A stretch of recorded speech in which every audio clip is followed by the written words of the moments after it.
Okay, good afternoon, everyone. How's everybody?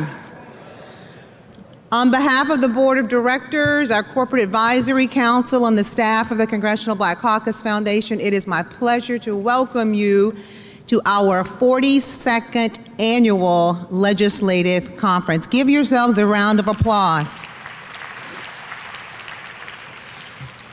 I hope at this point, you've had a pretty productive first half of the day and are excited about the issue forums and brain trust for the second half of the day.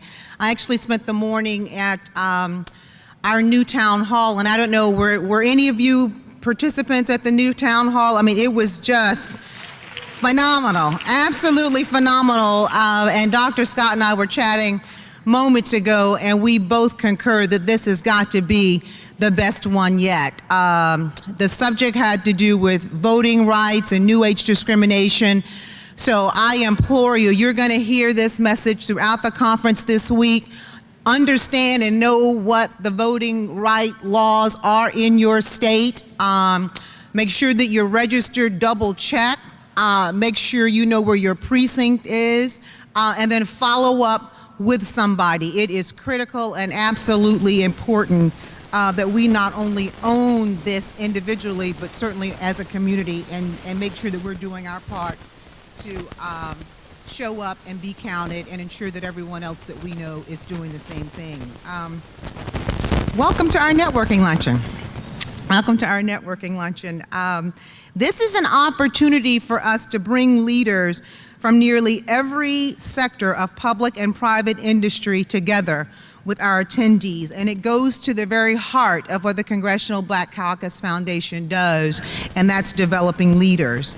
And every leader needs meaningful connections that serve to enhance both personal and professional goals. We have got, look, just a phenomenal keynote speaker this afternoon, and before I bring her up, I would like to acknowledge, first of all, Mr. Congressman Bobby Rush, who has joined us from the great state of North Carolina. I am so, and you know I know better. This is my dear friend, Congressman Bobby Scott. Forgive me. It's the lights, I promise it's the lights from up here. Welcome, we're so glad you could join us this afternoon.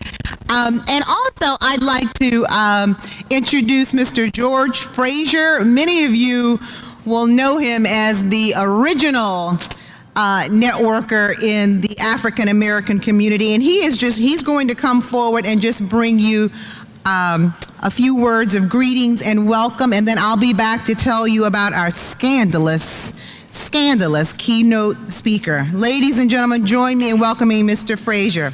Hello, everyone. How you doing? Enjoying yourself? Great. This is my 36th Congressional Black Caucus. I know I look 35 or 40, but I'm actually 67, so, and yes, I am black, in case you were not entirely sure. I just want to say just a couple of things about networking. 20 years ago, I wrote a book called Success Runs in Our Race, The Complete Guide to Effective Networking in the Black Community. It is a modern-day classic, required reading in 57 historically black colleges. If you have not read it, please read it. But in that book, I define networking for black people. It started the networking conversation in our community and ultimately started the networking movement. But networking and building effective relationships are extremely important. It is biblical. There is a passage in the Bible, John 5:30. It's a direct quote from Jesus Christ. And Jesus said, "I of my own self can do nothing." Now, this was Jesus. He couldn't get it done on his own by himself in a vacuum. So what's up with you? Why would you think that you could do anything significant, anything worth talking about on your own by yourself in a vacuum?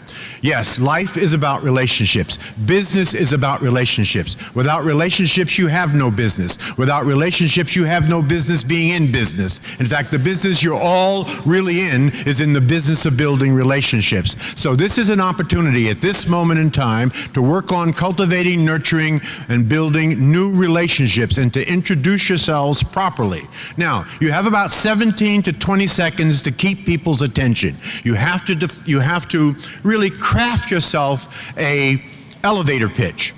Something that will pique the other person's interest and want them to know more about you at a later time. All right? So you cannot stand there right now and tell them your life story. So here are the 5 critical elements of an effective elevator pitch.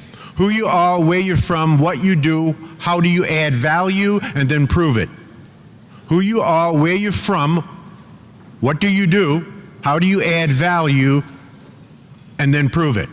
So let me give you my standard elevator pitch when I meet the thousands of people that I meet around the country and around the globe. So here's my pitch. You try to craft a pitch before you get out of here so that you can practice it on people throughout the Congressional Black Caucus. Here we go. Hi, I'm George Fraser from Cleveland, Ohio, by way of Brooklyn, New York.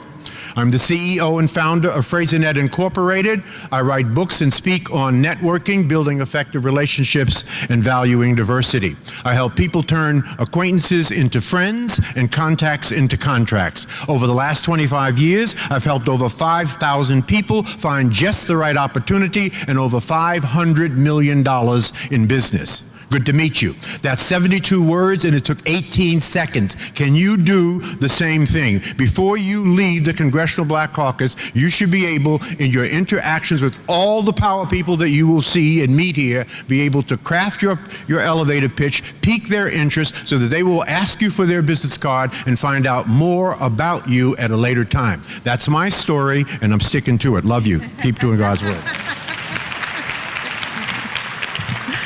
Thank you, George. And now, speaking of elevator connections and or elevator speeches and making meaningful connections, I'm so excited because our keynote speaker certainly knows a little something about making effective connections. Miss Judy A. Smith is the president of Smith & Company, and she is the co-executive producer of the hit TV show ABC's Scandal. I told you it was scandalous, didn't I? It was serious. And most of us have seen the show, and I know we can't wait for the new season to start. Ms. Smith is the founder and head of one of the most influential strategic and crisis communications firms in our country. Over the past 25 years, she has brought her unique combination of communication skills, media savvy, legal and political acumen to clients facing a wide array of issues and challenges.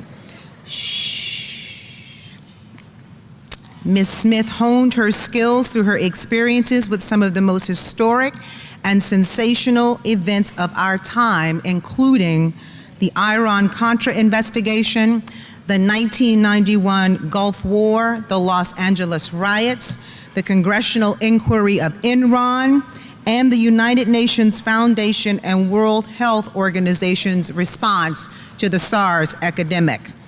Perhaps known best in media circles for her expertise as a crisis management advisor, Ms. Smith has served as a consultant for a host of high-profile celebrity and entertainment clients over the course of her career, to include Monica Lewinsky, actor Wesley Snipes, NFL quarterback Michael Vick, and the family of Chandra Levy.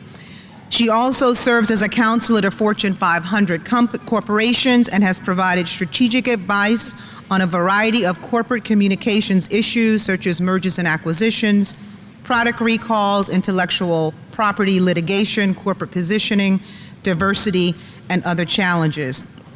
And if she isn't busy enough, she certainly is not one to rest on her laurels. She is also an author of Good Self, Bad Self, Transforming Your Worst Qualities into Your Biggest Assets. And this book is being offered to everyone at the luncheon today at a 20% discount. And I hope that you make good use of the coupon that you received today and head on down to the Authors Pavilion. So let me get out of the way of this phenomenal woman, and please join me in welcoming Ms. Judy Smith to the podium.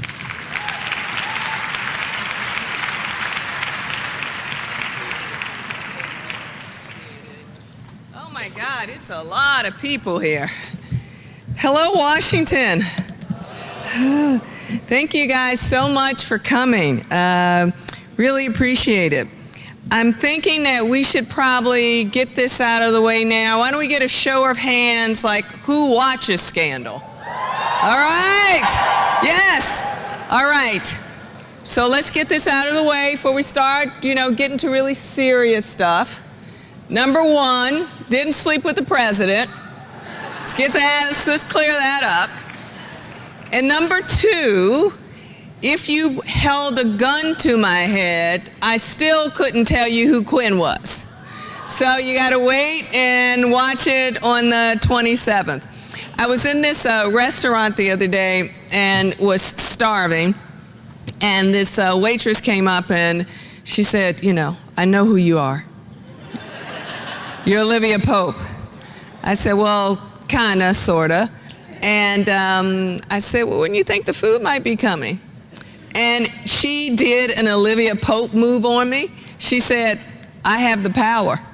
And I'm not going to bring you your food until you tell me who's Quinn. So it took a little while, but I got my food. So anyway, the show's been great. I mean, I'm really excited about, second season coming. And it's sort of amazing to me how quickly that it's passed. And, part of what I want to talk to you guys a little bit about, today, and it relates to the show as well, is, really how important it is to step out of your comfort zone. And I think that's pretty key. Let me start with giving you a little background, and so it can sort of give you a history of it. And I don't know how much all of you know about me, but actually I was born and raised here in DC. For all of the people that are from DC, not that far from the convention center. Yes, a little plug for DC. Not that far from the convention center in Northeast Washington. And it was 5 of us in that family. I have 1 brother and 3 sisters, and grew up right in DC. And my parents, I'm sure just like all of you, worked really hard. My dad worked 2 jobs. At night, he drove a cab. So any cab driver, wherever I go, they are the luckiest person in the world because I always overtip. And really, that was how I got through college and how we got through high school. And, it was important when I remember this, hence the dressing today, and I'll tell you about it, is, going through Catholic school. Has anybody gone to Catholic school here? Okay. So here's the thing about Catholic school that you know. Elementary school, for me, it was burgundy plaid. And then from there, I moved to green plaid. And then from there, back to blue. So it's why you will never, ever see me in plaid. It just won't happen. It won't happen. So it's sort of, pretty kind of messed up my fashion sense. So for me, if I get a blue, gray, black, I'm good. Anyway, so after that, I went to undergrad at Boston University and majored in communications. And people always ask me, what do you do to get into crisis communication? Is there one particular path that you can take? And it's not. I mean, actually, sort of how I went into it is from Boston University. This is actually awful to say, but I'll go ahead and say it. Somebody told me that I argued well. So, of course, being the kind of person that I am, I took that as a compliment. And they said, you ought to try law school. So I went to George Washington University, and I got a degree in paralegal studies. I wanted to sort of put my, toe in the water a little bit. And then from there, I went to American University, and both local schools here. And so I really got an interest in, the law and communications, and really have been fascinated with how I should say, all of those things come together.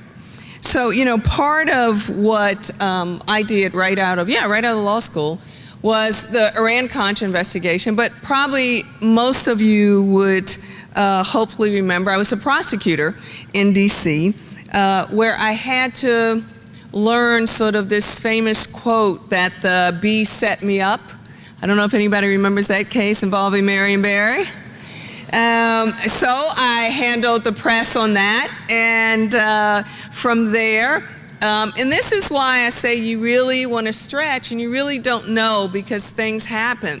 Doing that case, some people at the White House were watching how I was dealing with the press in the Barry case and saw me on TV. And it coincided with a time where the White House under President Bush was looking for a deputy press secretary. And so from that and references, I got the job at the White House. And really, unlike probably most folks, a network is important, I knew absolutely no one there. Absolutely no one. It was just simply, reference and TV. And so that experience at the White House was really good. It certainly took on, a lot of crisis work. I remember, everything from President Gorbachev's resignation to working with the LA riots. I remember being in Japan. And I remember that we were just traveling a lot, and nobody was too excited about it. And so we remember talking to the president, and we said, look, you really, Japan is important. You want to bond and make it a really strong trip. So we're all out. The president is playing tennis with the president of Japan. And so we're out enjoying a nice dinner with the press corps. And so you have the press staff and the press corps. And so we're sitting down eating dinner, and all of a sudden, everybody's pagers are going off and cell phones are ringing. And it's really hard to sort of sit there and pretend like nothing's going on. And so all of us got up and said, we got to go. And the press are like, oh my God, there's something wrong, there's something wrong. And so they all get up, and lo and behold, we found out that the president did a little too much bonding, and he threw up on the president of Japan playing tennis. So that was sort of a mess, and I know, it's one of those things like, how did that happen? How did that happen? And, the White House provided really sort of a good experience, and really, honestly, a stomping ground, because you have to handle crisis every single day. I mean, they don't wait for you. Come the end of the day, it's going to be in the paper tomorrow. It's going to be on the nightly news, one way or the other. And then, I had some background with NBC, which was great. I sort of remember, like most of you, watching O.J. Simpson and the group of people that were following him down the 405, and dealing with that crisis. And what has been rewarding, which I want to encourage you today about it, is that really with each experience and with each task that I set out to conquer, it was way out of my comfort zone. I mean, anybody will tell you who knows me, I'm deep in the comfort zone. I can eat the same food every single day. I go to the same location. I stay in places that I know. And part of going out of the comfort zone is being able to learn, I think, what your strengths and weaknesses are, and also being able to be open to new experiences. And it really, truly, truly helps you test what your limitations are, your strengths, what your drive, how strong you are, how much you want it, and what you're passionate about. And that really happened to me with the show. How the TV show started was actually a year and a half before the show actually came on the air. I mean, it was really that long, and we met, Shonda Rhimes and I, we met and we talked, and really talked about what we would want to see on television and how that would work. And for me, for being behind the scenes, honestly, for 20 years, I remember going to talk to them, both Shonda and the director, and they were saying, oh my God, we looked and we looked and we looked, and we only found one picture of you. It was you and Monica Lewinsky, you know, me saying back like I was parting the waters or something. But that was the only thing they could find. And so the stretch for me was, you know, doing this behind the scenes for 20 years, and then all of a sudden, you know, sort of coming out, so to speak. And that's, trust me, that's a huge stretch. That's a very big stretch. And it dawned on me that I had to do it because we were talking about it, and I said, yes, and Chris Garrett, who's here today, sort of reminded me of that, was that, Judy, well, the show is going to come on, and you're going to have to be out talking about the show. And I'm like, oh my God, I have to actually talk to people? They're going to like see me, they're going to know me. And so it was a stretch because it's not something that I am used to. You know, what our practice does, we really are lucky because we've been in the forefront of some of really the most prolific, I think, crisis of the decade, the last few decades actually, and we've had an opportunity to work with corporations, associations, celebrities, high-profile individuals, everything from Vic to Kobe Bryant to Monica Lewinsky to Senator Craig. I mean, Enron, SAR, anything you name it, we've been involved in, and I've been really lucky about that. And I've been able to stretch and get out of the comfort zone because I'm so passionate about growing and changing and learning new things. So I want to encourage all of you to really think about that as you are sort of moving through the conference and thinking about things that you want to do. Now, we heard from the expert in networking. And so how many people came here today to network? I know you didn't just come here to hear me yak. Okay, so how many people came? So how many people have their business cards with them? Everybody? Yeah? All right. So I want you to take 5 minutes. I want you to talk to the people at the table and give them your business card and give them, let's get out of our comfort zone just for 5 minutes and give them what your elevator speech is and what you want them to know. Let's do that so when you leave out of here, you would have accomplished something. All right, group, how did it go? Give me a show of hands if it was good. We made some connections. We're out of our comfort zone a little bit. Yeah? We made some business. Look, that business card that you guys are holding, that could be your next job.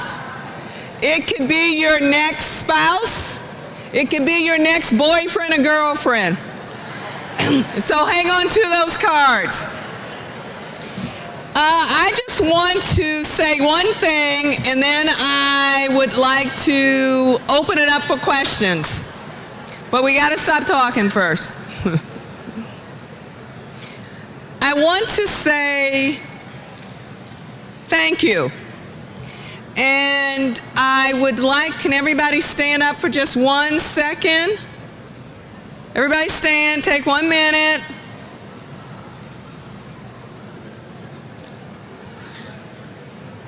All right, so I can't do it, so you guys have to help me. I want to give all of you a big clap. And I want to thank you from the bottom of my heart, because you guys showed up for me really, truly, in ways that I could never, ever imagine. The last episode of the show, there were 8 million people that watched that.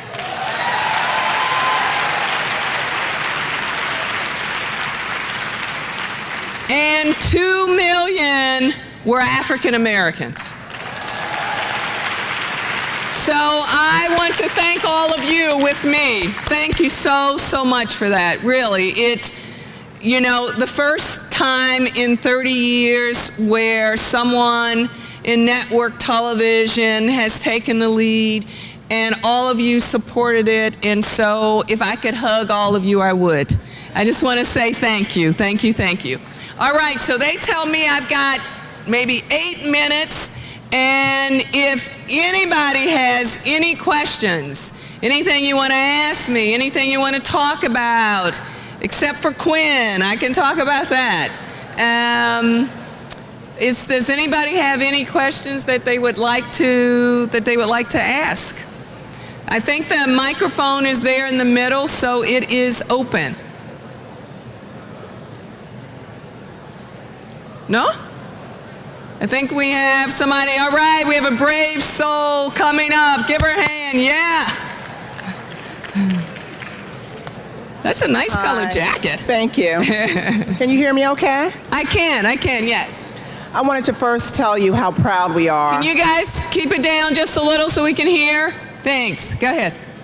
I wanted to first tell you how proud we are to have you represent us on ABC7. I'm one of those adoring fans of Scandal, watch it every week, and was so happy to know that an African-American woman is the executive producer. Can we give her another round of applause? Thank you so much.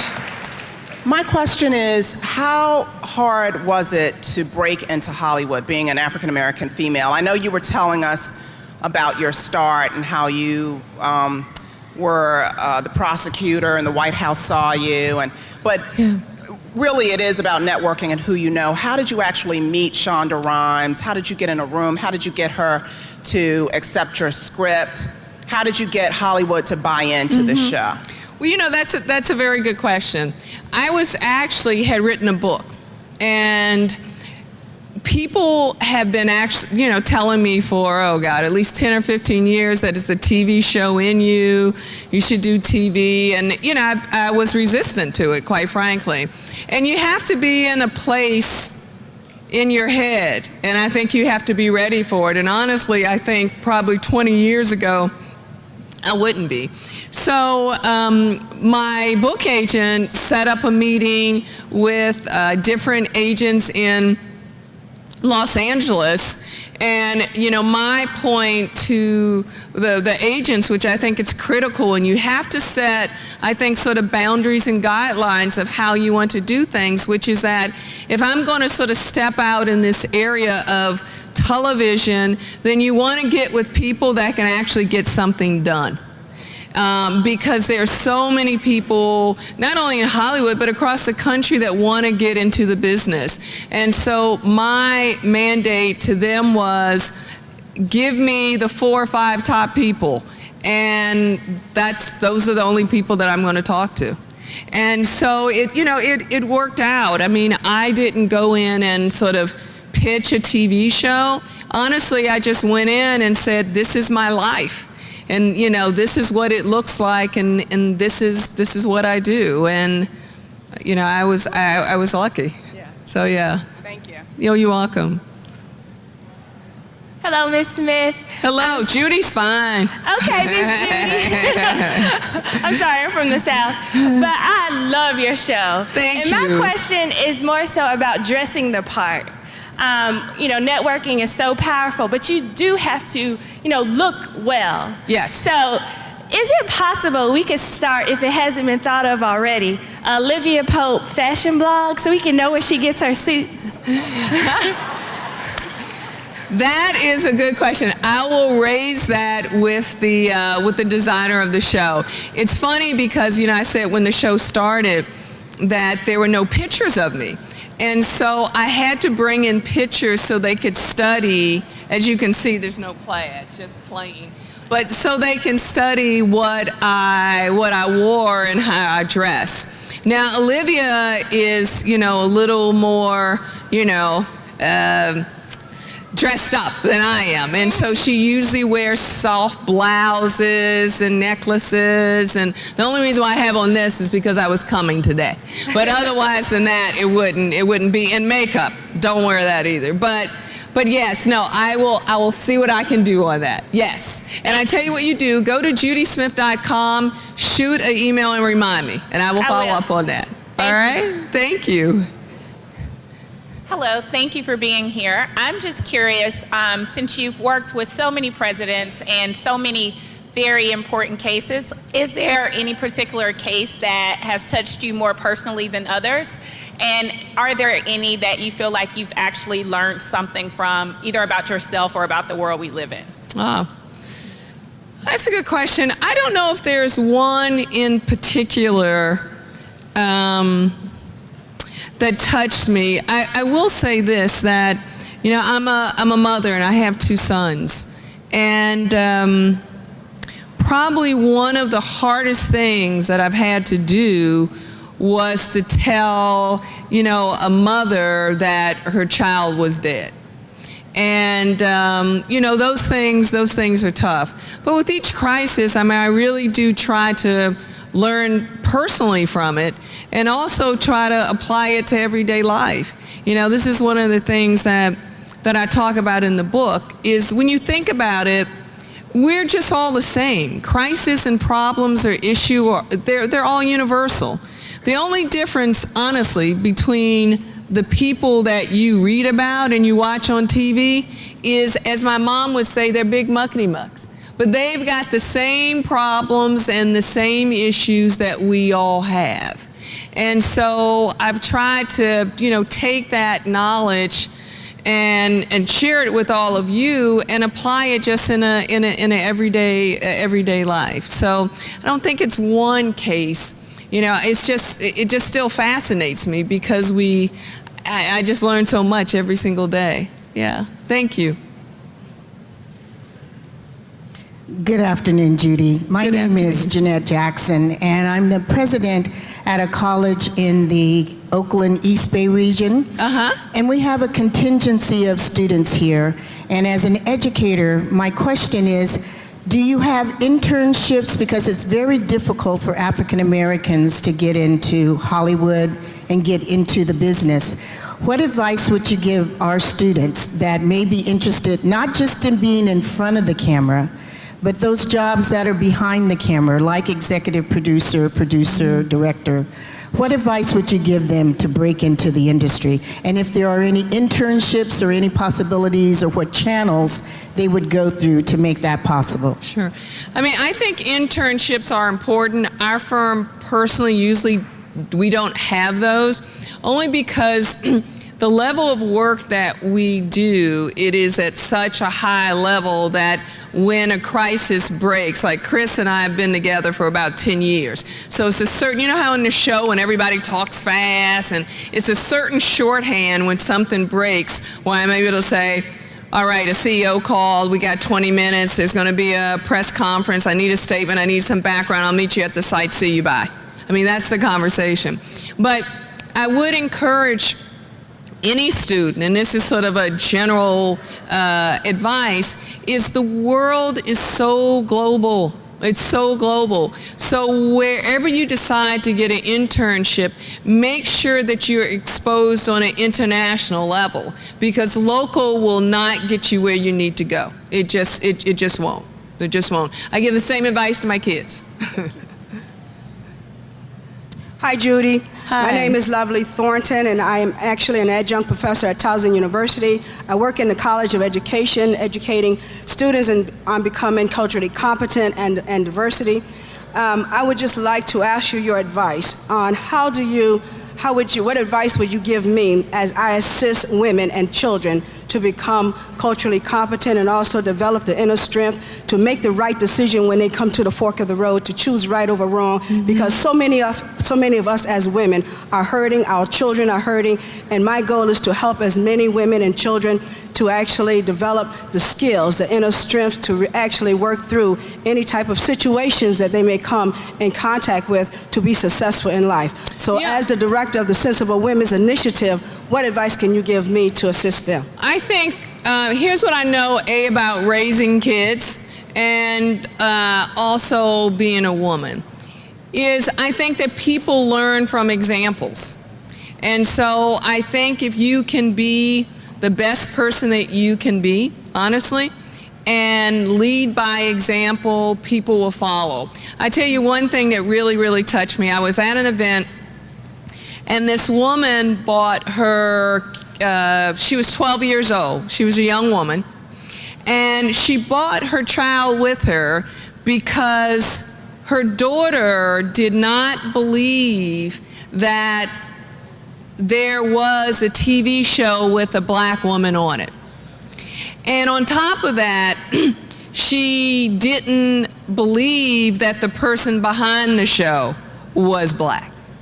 And so that was just so overwhelming at 12 years old. And so I pulled her aside and I talked to her and said, yes, you can do all those things and you can be all of those things. But if they don't see examples in the way that we work and the way that we live and the way that we carry on our every single day of our lives, then it's just not going to happen. I mean, that's my sort of best advice. Thank you. Hi, my name is Courtney McSwain. I'm a freelance writer, and I was wondering about your comments around your multiple degrees and careers, kind of bringing law and communications together. Now you're in television production, and I was interested to hear how you have managed to create those avenues to bring multiple interests and skill sets together, and if you have any advice for how one can sort of, if you have multiple ideas and interests, how you can bring all of that together for a successful career. Yeah, you know what, I think I'll answer this question this way because it goes back to what I've been talking about today, is that you have to step out of your comfort zone and you have to define what kind of life you want. For me, it was, for example, important to have my own business because I wanted to be able to decide the quality of my life, and I wanted to be able to decide the kind of issues that I got involved in. And that was important. And I think that that's something that, everybody should think about in deciding that. And so for me, I think it's possible. I mean, look, I don't think that you can have everything, so that myth with women, but I think we can come pretty close. And I feel like I am able to run a successful crisis communications firm. I can read the scripts and be on set when I need to. I've got 2 kids in college. I feel like I can do all of those things. And the degrees, the law degree and the communications degree, and the experience has all allowed me to do that. I would be lying if I said that it was part of some big 5-year strategic plan, because it wasn't. But I just stepped into it and tried to embrace it. Doing the show, as I mentioned, and even the book was so out of my comfort zone. Oh my God, it was. So I would just encourage you to, to look at it from that perspective. Yeah. Thank you. Oh, you're welcome. Good afternoon again, Judy. My name is Bill Preston. I had the pleasure of meeting you, and I want to thank you for being here today and encouraging us, and also for your exercise that you had us go through, because I would not have had the pleasure of meeting you. We only had 3 people at our table, and you said to reach out to 5, so you were one of my 5, so thank you. Oh, you're welcome. That's right. We had some people coming up here networking. But no, that encouragement was well taken, so I just want to thank you. But I'm a social entrepreneur, and I also volunteer my time. I can't hear you. I'm sorry. I'm a social entrepreneur from Los Angeles, California. Okay. And I volunteer my time with the Rosa and Raymond Parks Institute for Self-Development out of Detroit. That's the only organization founded by Rosa Parks to carry out her legacy. And I just wanted to find out, as I work with the youngsters for over a year, a lot of them are interested in the fields, some of the fields that you talked about in your career path that you've journeyed through. How do we get them to get mentors like yourself to engage with them? Because I mean, that's what Mrs. Parks believed in, engaging in the children, because that's the future of our country and the future of our nation. I even paid out of my pocket to send 20 kids and 6 chaperones. I'm sorry, I can't. Oh no, how do we engage with people such as yourself to work with our youth through the Rosa and Raymond Parks Institute? Because some of them are interested in the career path that you've taken, but how do we reach out to a person like yourself to get them to engage with you? Or colleagues of yours? Yeah, I think if your question was how do you get more mentors, yes, or more people involved in the program and assist, I mean, I think you have to start at home in LA, probably, if the kids are located in LA. And I'm not sure what you do on the marketing end, but I'll be happy to talk to you about it afterwards to give you some suggestions on it. Okay. And I think we've got, what, time for 3 more? How are we doing on time? 2 more? Okay. All right. Well, let's go through. We got, okay. All right. Ready? Yes. Hi, Judy. Hi. Thanks for coming. Thank you for having me. Oh, no. My name is Radina Gibbs, and I'm a 3L student at Howard University School of Law. Such a big fan of your show. Last week, my husband anxiously asked me, when is Scandal coming back on, because we can't miss it. My question to you is, as a law student myself, about to enter into the workforce, what advice do you have for young women who are entering into the workforce? And you briefly spoke about being a mother and how to balance all those hats. I don't have children yet, but I'm interested in any advice I can get, so I can balance those 2 roles as wife, mother. This is some general advice, but it's the same advice I give to my kids. You have got to bring your A game, your A+ game, because the economy and jobs are very hard to come by. And the landscape is increasingly competitive. So think about what you want to do, and if there's anything that you can do that will give you that edge, that extra course, do you know what I mean? Or that extra, year certificate program. Anything that would make you stand out from the pack, I think would go a long way. Thank you so much. I really appreciate it.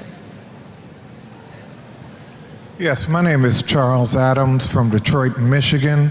I'm here with the African American Ministers Leadership Conference, nonpartisan consortium of ministers from across the country. I saw in your bio that your career appears to be pretty nonpartisan.